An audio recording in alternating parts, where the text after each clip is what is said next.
And wow. Okay, we are recording. We are back. Who's at the gates? Shout out to all of the BTG family. Shout out to the new Who's at the Gates family, WATG as we call it. What is that? WATG? Something. Hope everyone's doing well. We're covering episode 68 from Monday. Diana, do you want to say a few words before we get started? Just excited for the new week. This always gets me going, and I'm excited to talk it out with you. Sweet. And for those who did not remember, I am one of the hosts, Casey Phoenix, and then also we have my other host as well, Diana. And we are about to walk through this. Now, yesterday, it was very interesting, but still not interesting enough for me. But I will say they did start off the episode with a little bit of a bang because we have Deanna and Joey having a conversation. We're about to let this play and then we will discuss. So let's go ahead and get into it. I'm sorry, we'll have to take this up another time. Are you serious right now? If that guy goes public, the clip goes viral, and that brings the wrong kind of attention. Since when do you care about your reputation? I don't. I care about my business. It's something else I have in common with your mother. Avoid me all you want, Joey, but I will find the truth. And when I do, you're gonna have more than an angry customer to answer to.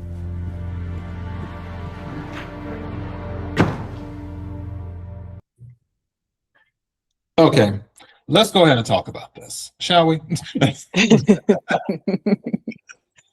Oh boy. I will say that I'm tired of Deanna. I understand that she's grieving because of her father right now. I totally get that. And because if somebody loses their father, they're going to go through some things. But if you want me to be completely honest, do you want me to go there? Yes, just say it. Okay.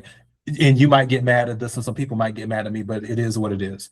She's reminding me of Kat right now, is who she's reminding me of. She's making me feel like she's getting spoiled to a certain degree. I understand that she's upset, but she needs to see it from her mother's side too. And it sucks that Vanessa is lying to her right now, because Vanessa, if I were Vanessa, I would just told her, like, look, your father and I are grown. We had a situation. It was an open marriage, full stop. She just should have told her, because I think she would have been adult enough to handle it, in the sense of it would have upset her, but the truth, because it was the truth, she would have been better off with that than she is right now, thinking that, oh, it was a monogamous marriage and my mother is this evil woman who cheated on my dad with the mobster type thing. But anyways, what's up, Diana? Go ahead and throw yours in. So I am Team Cat. Listen, I'm not saying she's not free of sin, but I am Team Cat, which is why I maybe like Deanna. Oh, it's so interesting. I thought you were all for her. Listen, her mom. Team Cat sometimes, but keep going. Yeah. Her mom showed no decorum at that. What was it? That hospital opening at the bar, what have you? Like, she's out here grieving. Her mom's like, "I'll meet you later, Joey." Like, Deanna's in the right to ask questions. She's the only one, like, not gingerly, being like, "So, like, what's happening?" Like, I think if she had her answers, I mean, she wouldn't be happy, obviously, but it wouldn't be a show. Well, extending all this drama. I just like the way Darnell is handling. Like, Darnell isn't happy about Vanessa and Joey, but he's at least like, you know what? My mom's happy, so let's just go ahead and roll with this for now. And at first, Darnell was kind of giving Joey the side eye, and I still think he does, but he did at least say, "Hey, once I got to know Joey." Now, this doesn't excuse the fact that Joey was the one who murdered Doug. And by the way, if you are not a regular Beyond the Gates watcher, spoiler alerts, because we're going to say some stuff sometimes if you haven't followed all the episodes from the beginning, because Diana and I have watched the show from episode 0. So it's right. Like, we're here. But the thing with it is that I'm not excusing that, just like we're not excusing Leslie for trying to kill what is old girl's name? Laura. Laura. I had to think for a second. Yeah, Laura. For trying to kill Laura twice. You're not even though Leslie's my favorite character, we're not excusing that. What we're saying is that Darnell is like, okay,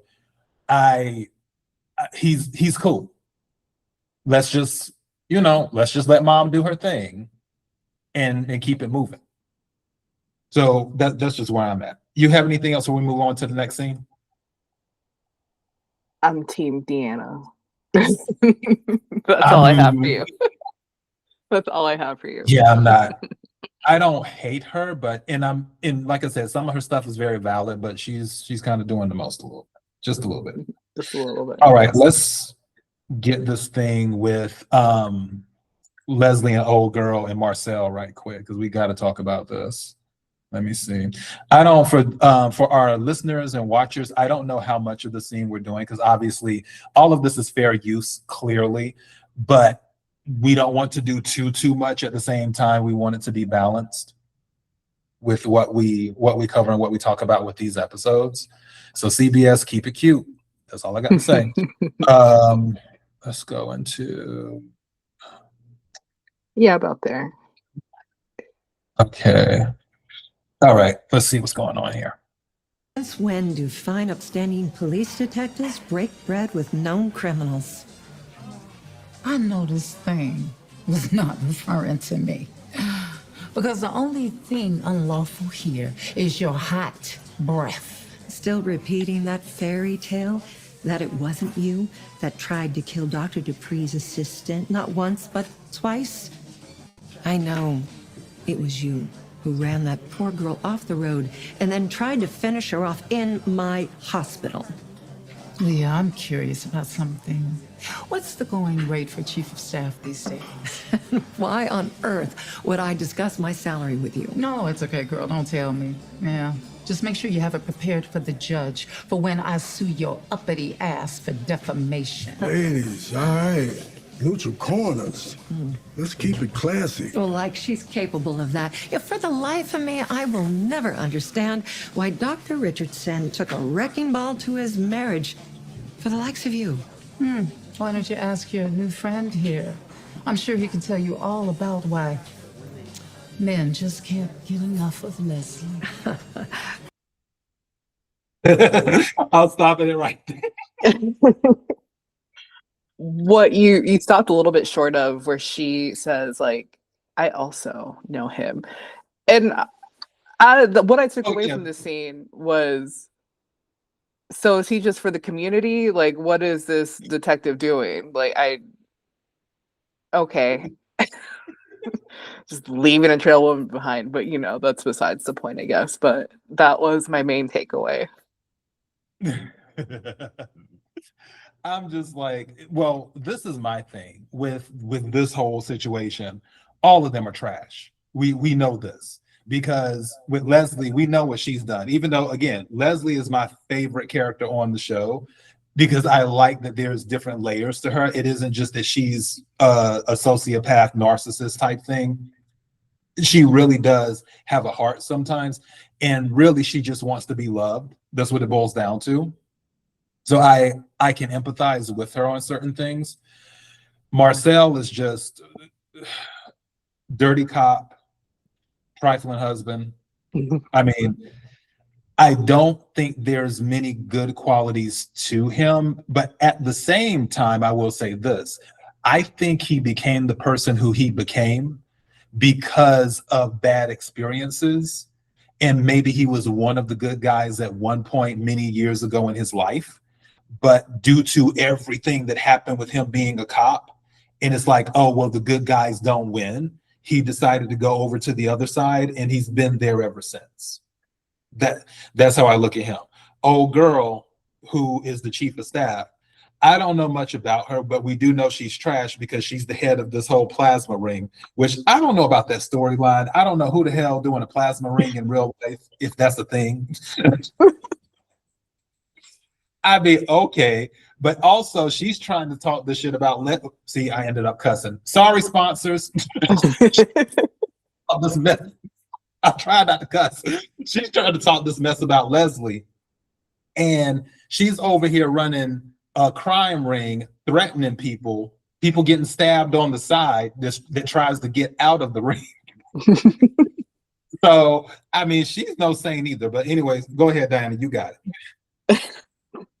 Yeah, no, you're right. I think this is like no one here has the high ground on literally anything. I'm just kind of just surprised that she took that shot at Leslie, to be honest, and that she knows so much about her. So that also kind of didn't make sense to me. And I'm like, ma'am, don't you have a hospital run? Like, what do you have time for breaks? Like, are you not always busy? Just, side note, I'm watching St. Dennis on Peacock, and as far as I'm concerned, those people are working. Here in this universe and Beyond the Gates universe, everybody has a part-time job or doing their job part-time, whichever one you want to say. But yes. Or maybe they just pay better at St. Dennis than they do at Garland. Maybe. But yeah, I also think it's interesting that what is she like, this vampire, the vampire that just steals blood, and the detective are close, and that they have a history together. But I don't trust him. I don't trust him. I don't trust her. I don't trust Leslie. I don't trust any of them. Okay, so let's go ahead. We'll jump now to Leslie and Joey right quick and do that one. Let's see. I'm looking at this. I think it was 35:18. No, it's about 33:26. Right. Hold on. Yeah, about 33. Okay, got you. Let's do this. Yeah, Ashley, I hope if there's any Ashley fans that are listening to us, we're not covering Ashley because, yeah, let's just go into the next scene. Shade. You are nuttier than I thought. If you think I'm going to pony up any more cash for that clinic. Oh, come on, Joey. I thought that you wanted this to succeed. What I wanted was a legitimate business that looks good to the IRS and the feds, and for those she-dragons at that overpriced country club to stop giving Vanessa grief about me. I belong to that club, too. And every time you walk through the door, you prove that money can buy anything. I didn't come here to be insulted. I came here because I actually believed that we were building something. No, you came here because you believed I'd keep bankrolling your vanity project. Two things can be true at once. For a man who loves to be in control, you sure don't handle gratitude very well. Gratitude? Gratitude? For what? The privilege of watching you spend my money? Oh, Joey, please. Do you know that I brought you that deal? And I could have taken it anywhere. Hell, maybe I should have. But see, I figured this wonderful, dangerous man with all this swagger would actually have a vision, but clearly, I was wrong. So, I guess I'll just mosey on over to that overpriced country club and find myself a new investor. Good luck with that. I make my own luck, Joe. I know Leslie says something like leaving as she's leaving, but yeah, whatever. Their relationship, I'll be honest, at one point, like when she first met Marcel, I thought Leslie was possibly going to take him out. I really did, in the sense of not early, because obviously he's a main character, and I'm still not completely sold yet. I still think it's a possibility that Leslie might be Joey's downfall, where he may cross her and then she may do her thing, which I know he's like a mob boss and he has resources and stuff, but Leslie crazy too. So I've always kind of thought about that in the background. He has dirt. Sorry, but he has dirt on her, though. I think he has footage of her in the hospital or something There was an episode where he showed something on a hard drive and he's like, you don't want this to get out. And she just like stopped. Oh no, wait a minute. I'm trying to think because I remember what you're talking about, but I could have thought she didn't care. Like she had seen it or something, but wasn't like scared.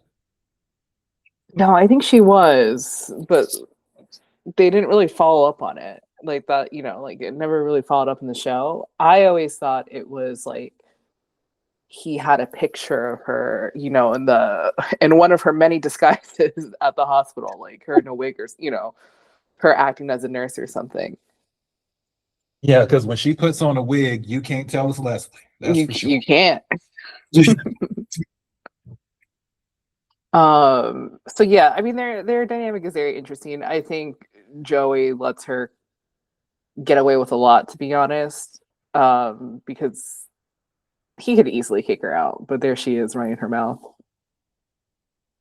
Yeah, and also there may be a thing there. I was about to say kindred spirits to a certain degree. Like maybe there's something where he relates to her a little bit, whether he wants to admit it or not, type energy. Because I mean, both of them are killers. Or, well, but Okay, well, you said killers. I was gonna say, yeah, from a different background, but that's fine.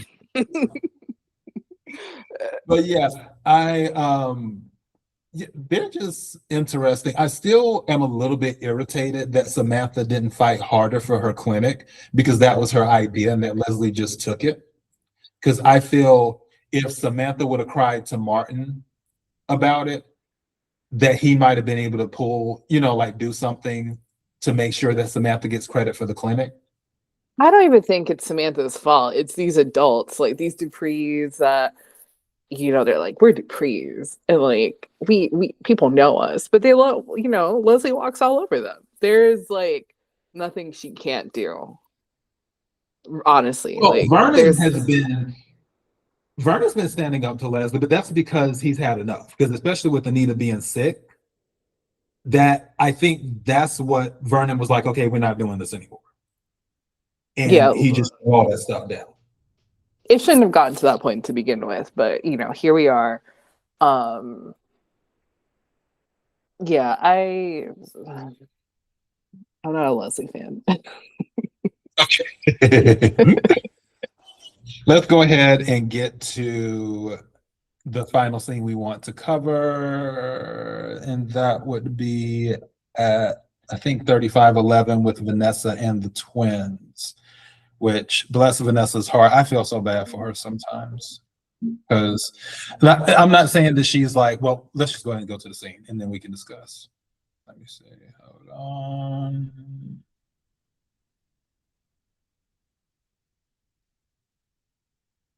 There.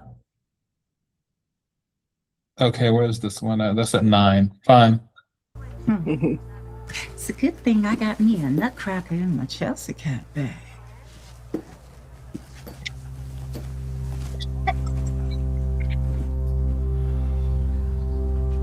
Why don't you just say it? Say you've been sleeping with Joey Armstrong long before Dad died. Well, say it louder, why don't you? In fact, say it 1,000,000 times if you want. It won't make it any more true. God, I'm so sick of this. Sick of the lying, sick of the secrecy, sick of you. Dina, just breathe, You're okay? making yet another scene. Oh, you're worried of what people might think of me? Not the fact that you were cheating on Dad with Joey Armstrong? Sweetheart, please. Don't touch me! I know you're upset with me, but we cannot continue like this. Why don't you just crawl back to your sleazy boyfriend? He's all you care about anyway. Dina, wait! I have to go after her. No, let me. I know how to talk her down when she gets like this. 1 or 2 cents and all.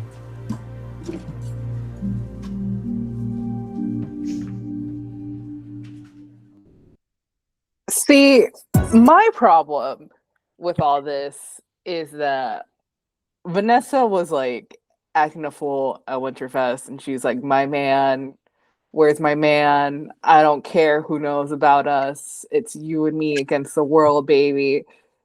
And now she's just like almost ashamed. Like, I think it's just like, you also can't have it both ways, which is acceptance, and also, acceptance for everybody, but also like shoving it in everybody's faces. Yeah, I feel on that. I guess my thing is like, I don't know. I just, yeah, I'm empathetic to Vanessa. And again, if if it was a monogamous marriage, then it's like, okay, you cheated, but she didn't. Like, her and Doug had an understanding, and she even, I think she explained it to Joey, like how things were at first, but then or either it was Nicole. It was either Joey or Nicole she explained it to, I think. And it's like how things were at first, but then it started to change. And this is just what they did, because as we all know, Vanessa was the one who was, before she became the madam, she was the one who was hiring people from the escort service and doing her little things. I remember at the beginning of season 1 where old boy is at the bar, and then she's trying to act like a celebrity, and he's trying to, woo her or whatever. And I'm just like, oh, that's what she's paying for. So, and I'm not judging, because who am I to judge? It's just, she was open and honest with Doug, but I'm not saying that she feels she can't tell the kids that, even though I believe that her kids are grown. So if anything she told them, I'm sure they would have already been exposed to by other experiences in life, or just by the internet alone. But anyways, what are your thoughts? Yeah, I mean, my only thing is, I could have sworn that Joey was the one person he wasn't cool with, right? Like, Doug's like anybody but him, but it's been so long that I can't really remember. And Vanessa, Doug didn't like him because Joey was throwing it in his face. Yeah, and I think did Go Vanessa know that? I was like, did Vanessa know that? Do you remember? She did, but didn't. Because remember that time when they were in the casino and Joey had Vanessa up against the wall and was kissing her? And that's right. Doug had walked in and stuff. I don't think I think either Doug interrupted them and called it out or something else, but there were other moments too where he had seen certain things. But again, Joey was rubbing it in Doug's face. That part is different. But the overall, as in, oh, we had this so happy marriage, and we were monogamous, and we have our 2 kids and the white picket fence, and that type of stuff. That is the image that I think it would be okay to break. She doesn't have to go into how much Joey and Doug didn't get along. That's just my thought. True. Yeah, because in the day, right? It's her relationship, but I don't know. She is doing herself a disservice by not saying, like, this is how it was. Your dad didn't care. Yeah, pretty much. It's like, yeah, true enough, your dad didn't like Joey, but she could have been like, I slept with many a man before Joey. like don't make it seem like I was just sleeping with Joey. No, I slept with plenty of men.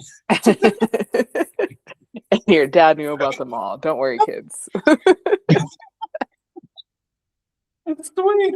Okay, so on that note, I guess we'll go ahead and end it. We'll cover our goal, just so everyone knows. We mentioned this in our first episode, which, by the way, we're doing the intro to our podcast later on. Our goal was to get an episode covering an episode out. So eventually we will do intro to our podcast part 2. We just haven't decided when yet. Our goal is to cover the day before episode. So whatever day it is to cover it from the day before. So the episode, what was it? 60, because we're at 68, 69 aired today.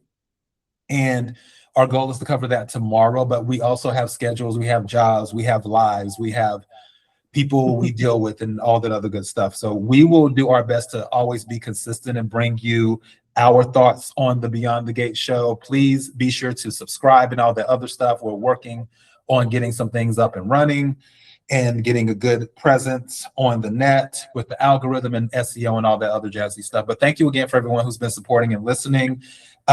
Be blessed. Diana, do you want to close out as well? Yeah, I'm just, again, thank you for listening, and I hope you find this somewhat entertaining, because we're entertained. We just love talking about this show, so I can't wait for more episodes. Awesome. Thank you, everybody. All right, bye.